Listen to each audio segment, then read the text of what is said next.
Assalamualaikum. I hope you all are fine and doing good. Welcome to a new lecture.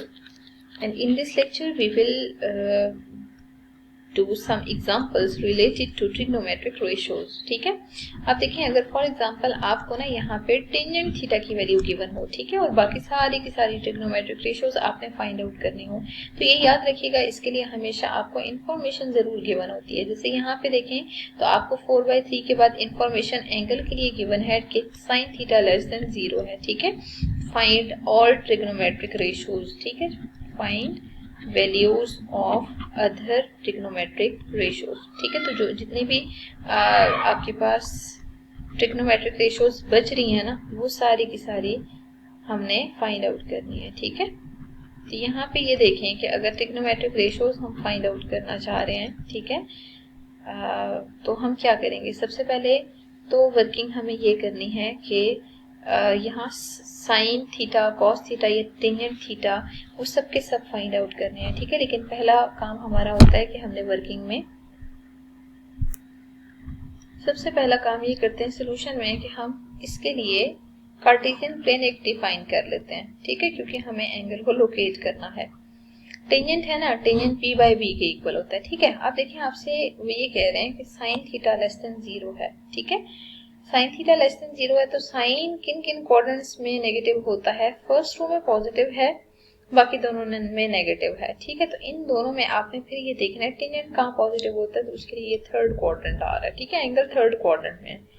अब आप क्या करें, perpendicular और base को प्रॉपर यहाँ प्लॉट कर दें। तो परपेंडिकुलर आपको 4 मिल रहा है और बेस आपको 3 मिल रही है। आपने हाइपोटेन्यूज खुद से निकालनी है, ठीक है। अब हमें क्या करना चाहिए, सबसे पहले तो हम लिखते हैं कि टेंजेंट थीटा हमें गिवन है 4/3 के इक्वल, ठीक है। एंड हियर अगर फुल इंफॉर्मेशन को देखा जाए तो बेस क्या है, 3 है, परपेंडिकुलर क्या है, 4 है, हाइपोटेन्यूज तो हमें फाइंड आउट करनी है। इसका मतलब ये है कि पाइथागोरस थ्योरम लगाते हैं तो एच स्क्वायर किसके इक्वल है, B square plus P square के, ठीक है। तो यहाँ पे एच की जगह जरा एच की वैल्यू पुट कर देते हैं, ठीक है। तो एच तो हमें फाइंड आउट करना है, base square plus perpendicular square ले लें, तो एच स्क्वायर किसके इक्वल है, 9 + 16 के इक्वल है। तो एच की वैल्यू आप निकाल लें, 9 + 16 25 है, ठीक है। तो अब हमें क्या करना चाहिए, दोनों साइड पे स्क्वायर रूट अप्लाई करना चाहिए। तो जब आप स्क्वायर रूट अप्लाई करेंगे तो answer will be 5 here. It means h plus minus 5 आ रहा है, but hypotenuse can never be negative, it means h को आप डायरेक्ट 5 ले लें, ठीक है। देखिए यहाँ तक करने के बाद ना अब नेक्स्ट वर्किंग हमारी क्या होनी चाहिए कि हमें मूव करना है, तीनों वैल्यूज को पहले लिख लेते हैं, ठीक है। तो आप यहाँ ये देखें कि परपेंडिकुलर पूरा लिख लेते हैं।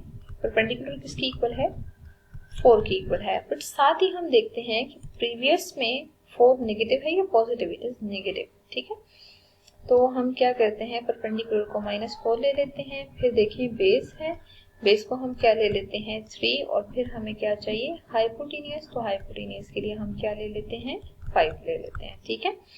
नाउ अब 6 की 6 ट्रिग्नोमेट्रिक रेशियोज हमें फाइंड आउट करनी है, ठीक है। तो साइन थीटा किसके इक्वल होता है, हमें आइडिया है इन ट्रिग्नोमेट्रिक रेशियोज का कि sine theta perpendicular over hypotenuse के इक्वल है। अगर ये परपेंडिकुलर ओवर हाइपोटेन्यूज के इक्वल है तो हमें क्या करना चाहिए, यहाँ परपेंडिकुलर की जगह परपेंडिकुलर की वैल्यू पुट कर देनी चाहिए, हाइपोटेन्यूज की जगह हाइपोटेन्यूज की वैल्यू पुट कर देनी चाहिए, दैट इज 5 हियर, ठीक है। जैसे हमने इसको फाइंड आउट किया ना, बिल्कुल इसी तरह हम कॉस थीटा ले लेते हैं। कॉस थीटा किसके इक्वल है, बेस ओवर हाइपोटेन्यूज के इक्वल है। अगर ये बेस ओवर हाइपोटेन्यूज है तो इसका मतलब ये हुआ कि हमें बेस की जगह बेस की वैल्यू पुट करनी चाहिए। तो बेस 3 है, हाइपोटेन्यूज हमारे पास 5 आ रहा है, ठीक है। साइन कॉस के बाद अब हम टेंजेंट पे मूव करते हैं। टेंजेंट थीटा किसकी इक्वल है, परपेंडिकुलर ओवर हाइपोटेन्यूज है ना। तो अब हमें क्या करना है, p/h और टेंजेंट परपेंडिकुलर ओवर बेस के इक्वल है, ठीक है। तो यहाँ पे सिंपल हम क्या करते हैं, परपेंडिकुलर अपॉन बेस लिख लेते हैं, ठीक है। अब हमें क्या करना है, परपेंडिकुलर की जगह परपेंडिकुलर की वैल्यू और बेस की जगह बेस की वैल्यू पुट कर देनी है, ठीक है। सारी की सारी ट्रिग्नोमेट्रिक रेशियो तो बाकी से हम निकाल चुके हैं। अब इनके रेसिप्रोकल्स रहते हैं, ठीक है। तो रेसिप्रोकल्स का हमें आइडिया है, सीकेंट का रेसिप्रोकल या कोसिकेंट के रेसिप्रोकल्स की वैल्यूज तो हमें गिवन है, ठीक है, बट कोसिकेंट किसका रेसिप्रोकल है, साइन का रेसिप्रोकल है, तो साइन किसकी इक्वल है, -4/5। इट मींस इसको डायरेक्ट आप लिख सकते हैं -5/4, ठीक है, इसको यूं भी लिख सकते हैं और नेगेटिव साइन को आप ऊपर में मूव कर दें, कोई इशू नहीं है, ठीक है। मूव करते हैं सीकेंट थीटा पे। सीकेंट थीटा किसका रेसिप्रोकल है, कॉस का, कॉस का रेसिप्रोकल है तो 5/3 के इक्वल आ जाएगा, ठीक है।